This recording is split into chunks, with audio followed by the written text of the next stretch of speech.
Aujourd'hui, tu vas voir la meilleure performance de chaque décennie, des légendaires années 20 jusqu'à la décennie actuelle. Tu vas assister à des acteurs qui se sont perdus dans leur rôle au point de cesser d'être eux-mêmes et qui nous ont offert des scènes qui continuent de marquer des générations. Ce ne sont pas juste des performances, ce sont des scènes qui ont traversé l'écran et sont entrées dans l'histoire. Aujourd'hui sur Cinéprime.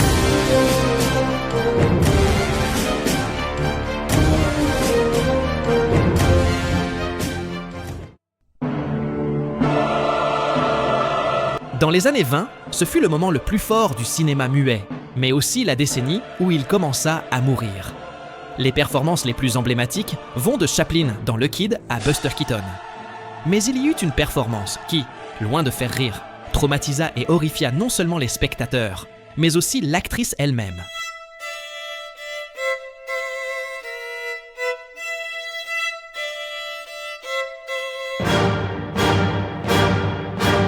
Aucune interprétation n'a été aussi dévastatrice, aussi pure que celle de Maria Falconetti dans La Passion de Jeanne d'Arc. À une époque sans dialogue, elle parlait avec le regard. Elle n'eut pas besoin d'un seul mot pour nous faire ressentir la peur, la foi et l'angoisse d'une femme condamnée. Ses yeux tremblaient, suppliaient, brûlaient. Elle n'a pas interprété Jeanne, elle est devenue Jeanne. Carl Theodor Dreyer l'a filmée en gros plan brut, sans maquillage, sans artifice. Chaque larme était réelle, chaque geste éternel. Et face à cette caméra, Falconetti n'a pas joué. Elle a mis son âme à nu. Son interprétation n'a pas seulement marqué le cinéma muet, elle est considérée comme l'une des plus grandes de tous les temps. Dans les années 20, l'art de jouer a trouvé sa voie dans le silence de Maria Falconetti. Maria Falconetti n'a jamais rejoué au cinéma après ce film. Son interprétation fut si intense, si exposée, si vulnérable, qu'elle la détruisit mentalement. Dans les années 30, il y eut de nombreuses performances mémorables. Mais un film dépassa de 40 ans les standards de son époque, non seulement par sa mise en scène monumentale, mais aussi par la manière brute, complexe et féroce dont il fut joué.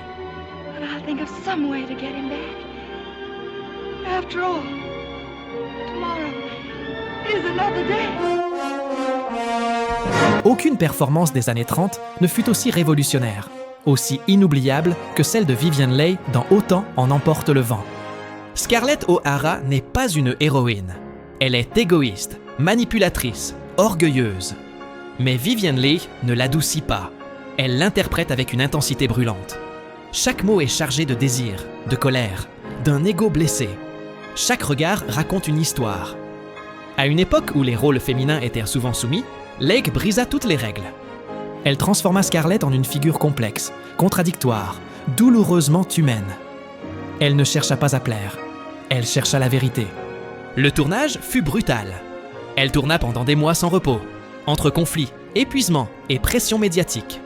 Pendant près de 4 heures de film, Leigh domine chaque scène.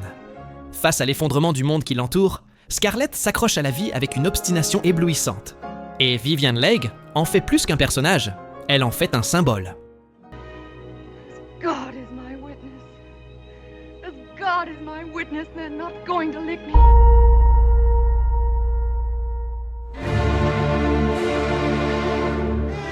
Les années 40 furent une décennie sombre, tant pour le cinéma que pour le monde. Le cinéma parlait de guerre, de culpabilité, de passions indicibles. Laurence Olivier incarna Hamlet. Father and mother is man and wife. Man and wife is one flesh. Humphrey Bogart immortalisa la douleur avec un simple adieu dans Casablanca. He's looking at you, kid. Mais il y eut une performance qui alla au-delà de la tragédie et du romantisme. La femme fatale la plus légendaire et la mieux interprétée du cinéma. I wasn't long, was I? Phyllis Dietrichson n'est pas juste une femme fatale. C'est une présence tentatrice, hypnotique, vénéneuse. Et Barbara Stanwyck l'interprète avec une retenue suffocante. Pas de cris, pas de gestes grandiloquents. Juste un calme glacé. Un sourire qui est un piège. Et une voix douce qui sent la poudre. Chaque regard est calculé. Chaque ligne est une promesse de désir. Ou de mort. Stanwyck ne cherche pas l'empathie. Elle cherche le contrôle. Et elle l'a. À une époque où les personnages féminins devaient s'excuser d'être fortes, elle s'impose avec une cheville nue, des lunettes noires et un plan macabre. Et tout s'écroule autour d'elle. Phyllis n'a pas besoin de rédemption. Elle n'est ni victime ni héroïne. C'est l'ombre qui bouge avant le coup de feu. Et Stanwyck l'a construit avec une assurance qui dérange encore aujourd'hui. No, I never loved you, Walter, not you or anybody else. I'm rotten to the heart. Dans les années 50, il y eut de grandes performances comme celle de James Stewart dans Vertigo. Broken her neck. Wasn't taking any chances, was he? So when we got up there, he pushed her off the tower. Mais c'est durant cette décennie qu'émergea l'acteur le plus révolutionnaire de tous les temps, Marlon Brando. Il redéfinit l'intensité au cinéma dans un tramway nommé Désir. Hey, Stella! Mais quelques années plus tard, il donna ce que beaucoup de critiques considèrent comme la meilleure performance de tous les temps. You don't understand. I could have had class. I could have been a contender. I could have been somebody. Instead of a bum. Dans Sur les quais, Marlon Brando changea le cinéma à jamais. Jusqu'à ce moment, personne n'avait jamais joué comme ça. Son Terry Malloy n'était ni bon ni mauvais. C'était un homme brisé, plein de culpabilité, de peur et de rage. Brando ne semblait pas jouer. Il semblait vivre devant la caméra. Chaque pose, chaque geste, chaque ligne murmurée. Brisait des décennies de jeux théâtral et artificiels. La fameuse scène du taxi, avec le I could have been a contender. n'est pas seulement de l'histoire du cinéma, c'est le moment précis où le jeu d'acteur prit un tournant irréversible.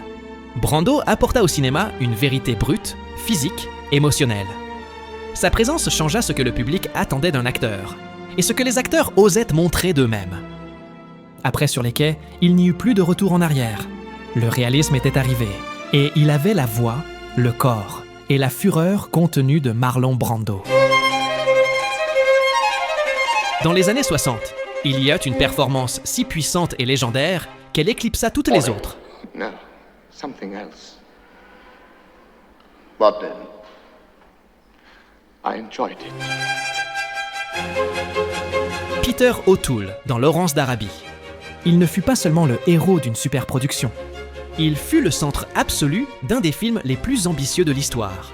Et il porta tout sur ses épaules. Pendant près de 4 heures, O'Toole soutint le regard du public sans jamais le lâcher. Il incarna T. E. Lawrence comme un homme déchiré, charismatique et dangereux, brillant et brisé. Ce n'était pas un héros classique, c'était une énigme. Et O'Toole en fit quelque chose d'inoubliable. Chaque geste avait du poids, chaque silence ouvrait des questions. La caméra le suivait avec dévotion, car il remplissait tout. Le cadre, l'espace, l'histoire. Avant lui, les héros épiques étaient des figures plates. Après lui, plus personne n'interpréta un leader sans en montrer les failles. Il changea la norme. Il changea l'échelle. Sans Peter O'Toole, Lawrence d'Arabie ne serait pas le même film. Et le cinéma ne regarda plus jamais ses idoles de la même façon. Il fut grand non seulement par le personnage qu'il joua, mais par la manière dont il redéfinit ce qu'un acteur pouvait accomplir dans une superproduction.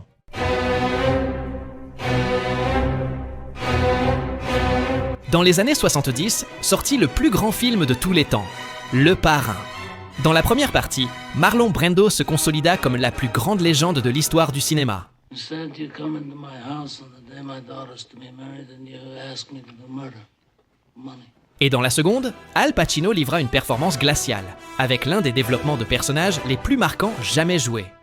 That's been going on for 2000 years. Mais à cette époque, il y eut une performance qui fit trembler toute la décennie. Ce fut Le Visage de l'obscurité, la descente définitive dans la folie. You talking to me? You talking to me? Travis Bickle est l'un des personnages les plus complexes et perturbants du cinéma. Et Robert De Niro l'interpréta avec une intensité si réelle que cela ressemblait à un documentaire sur la solitude et l'aliénation. Chaque mouvement suggère la répression, chaque mot montre une tension contenue. Mais le plus troublant, c'est ce qu'il ne dit pas. Ce qu'il garde en silence alors qu'il sombre dans la haine, la paranoïa, le besoin désespéré d'exister pour quelqu'un. De Niro transforma le métier d'acteur. Il ne joua pas la folie, il l'habita. Il se mit à conduire des taxis la nuit. Il s'isola pendant des mois. Il devint Travis, non seulement physiquement, mais dans ce qu'il y avait de plus dangereux. Sa façon de penser, de regarder, de juger le monde. You talking to me? N'est pas juste une phrase. C'est le cri de quelqu'un qui ne sait plus s'il parle aux autres ou à son propre reflet. Avec Taxi Driver, De Niro porta le réalisme à un niveau supérieur. Ce fut la performance qui marqua les années 70 et l'une des plus grandes de tous les temps. Mais dans les années 80, Robert De Niro fit quelque chose d'encore plus incroyable que dans Taxi Driver, en donnant vie à Jake LaMotta dans Raging Bull.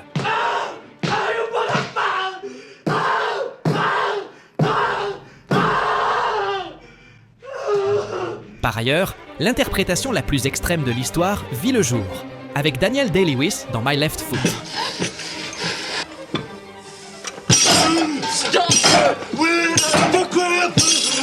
Ces performances font déjà partie des meilleures que le cinéma ait jamais connues. Mais il y a une chose, dans cette décennie a eu lieu la meilleure performance féminine de toute l'histoire.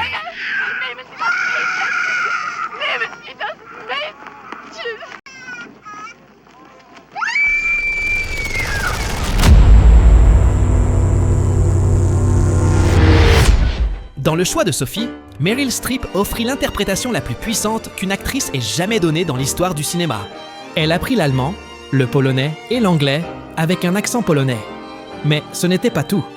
C'était la manière dont elle porta un personnage marqué par une culpabilité impossible à effacer. Sophie n'est pas une simple figure tragique, c'est quelqu'un de détruit par une décision qu'aucun être humain ne devrait avoir à prendre. Et Streep transmet tout cela sans avoir besoin de l'expliquer. C'est dans son regard, dans sa façon de marcher, dans les silences où tout pèse. La scène du choix n'est pas seulement célèbre, c'est l'une des plus dévastatrices jamais filmées. Et elle fonctionne parce que Streep ne joue pas la douleur. Elle la vit. Elle la soutient. Elle la laisse tomber devant nous, sans filtre. Et il n'y a pas besoin de musique. Après. Le choix de Sophie, la norme pour une performance dramatique, changea à jamais. Personne n'a surpassé ce que Meryl Streep a fait.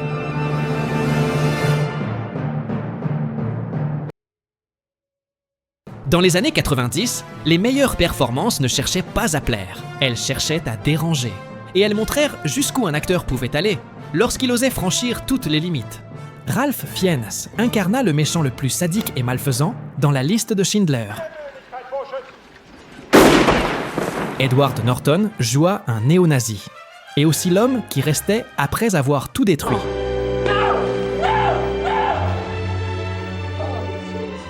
Mais dans cette décennie, apparut le psychopathe le plus terrifiant que le cinéma ait jamais créé.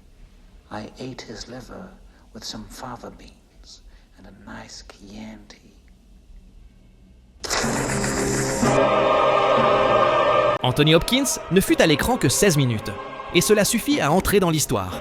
En Hannibal Lecter, il ne cria pas, ne courut pas, ne perdit pas le contrôle. Il parla. Et cela suffit à terrifier toute une génération. Chacune de ses paroles avait un poids clinique. Chaque pose était une menace. Il n'interprétait pas un meurtrier. Il incarnait un esprit qui pense au-dessus de tous. Calme absolu, intelligence brillante. Et une noirceur qui n'a pas besoin de violence pour se faire sentir. Hopkins construisit un monstre sans élever la voix. Un personnage qui n'a pas besoin d'être là pour dominer la scène. Avec un regard fixe et un mince sourire, il montra que le véritable danger n'a pas besoin de crier. Lecter devint instantanément une icône. Et Hopkins remporta l'Oscar avec une performance brève, contenue, inoubliable. Il fut le psychopathe parfait. Nous arrivons au nouveau millénaire, les années 2000, où les performances cessèrent d'être des performances. Elles commencèrent à sembler réelles, inconfortables, douloureuses. Naomi Watts, dans Mulholland Drive, interpréta deux identités opposées et effaça les frontières entre rêve et folie. De son côté, Heath Ledger n'interpréta pas seulement le Joker dans The Dark Knight. Il devint une force chaotique qui consuma tout, y compris lui-même. Mais il y eut un problème, car dans cette décennie, une performance n'entra pas en compétition avec les autres. Elle les surpassa toutes époques confondues. Parce que dans les années 2000, apparut la plus grande performance de l'histoire du cinéma. Say it louder. I've abandoned my child! I've abandoned my child! I've abandoned my boy!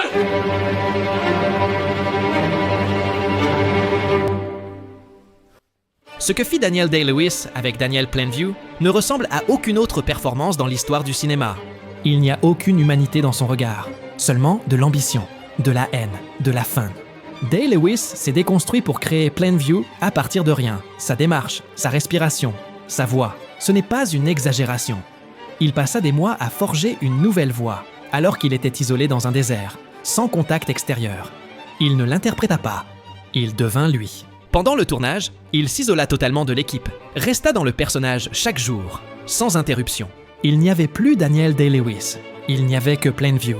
Le résultat fut si réel, si intense, si corrosif, que lorsqu'il termina le film, Day-Lewis s'effondra physiquement et mentalement. Pendant presque une décennie, il ne put plus travailler, ni lire de scénario, ni même penser à jouer. Plainview s'était ancré si profondément en lui qu'il dut suivre une thérapie pour redevenir lui-même. Car il y a des rôles qu'on joue et d'autres qu'on vit jusqu'à ce qu'ils te brisent de l'intérieur. Dans les années 2010, l'intensité ne fit qu'augmenter. Natalie Portman, dans Black Swan, montra comment l'obsession de la perfection peut dévorer l'âme. It's my turn. Joaquin Phoenix incarna un malade mental jusqu'à s'épuiser entièrement. Mais il y eut une performance qui fut sacrée non seulement comme la meilleure, mais aussi comme la plus déchirante. Don't you swear at me, you little shit! Don't you ever raise your voice at me! I am your mother! Dans Hérédité, Toni Collette joua une mère détruite par la tragédie, la culpabilité, la peur de devenir folle. Elle fit ce que presque personne n'ose faire au cinéma, perdre complètement le contrôle, se déformer émotionnellement. Elle réussit à montrer le côté le plus sombre de ce que signifie être mère, fille et humaine. Elle ne joua pas avec élégance ni retenue. Elle joua avec tout son corps, avec une voix brisée, avec les nerfs à vif. Toni Collette n'interprète pas. Elle se laisse posséder par la douleur, littéralement et émotionnellement. Ce qu'il y a de plus terrifiant dans Hérédité, ce n'est pas le surnaturel. C'est de voir Toni Collette perdre le contrôle sous nos yeux, s'effondrer émotionnellement, transformer une histoire d'horreur en un portrait insupportable d'une famille brisée. Ce fut, sans discussion, la performance la plus brutale de la décennie. Nous arrivons à la décennie actuelle, celle des années 2020, où le cinéma est revenu à l'essentiel. Le visage, le regard, le silence avant l'effondrement. Cillian Murphy, dans Oppenheimer, porta le poids d'une bombe et d'une conscience brisée. Et Adrien Brody remporta l'Oscar grâce à son incroyable performance. My love, I cannot bear it anymore. I cannot bear it. Mais un acteur réapparut d'une manière des plus percutantes. You did not deserve that. I don't... I don't know how I could have done such a thing. Dans The Whale, Brendan Fraser ne chercha pas à émouvoir. Il chercha à se montrer détruit. Il interpréta un homme au bord de la faim, consumé par la culpabilité, la douleur, l'abandon. Et il le fit sans rien cacher, ni son corps, ni sa honte, ni son désir désespéré de rédemption. Chaque respiration coûte, chaque mouvement fait mal. Mais ce qui brise le spectateur, ce n'est pas le physique. C'est la manière dont Fraser supplie pour l'amour, le pardon, la connexion, même s'il sait qu'il ne les mérite pas. Pas de manipulation, pas de coups bas. Juste un acteur complètement à nu, livrant une vérité émotionnelle qui dérange par sa réalité. Fraser n'est pas revenu. Il est rené. Il a pris plus de 30 kilos, en plus d'une prothèse de 130 kilos. Et il l'a fait avec la performance la plus déchirante des années 2020.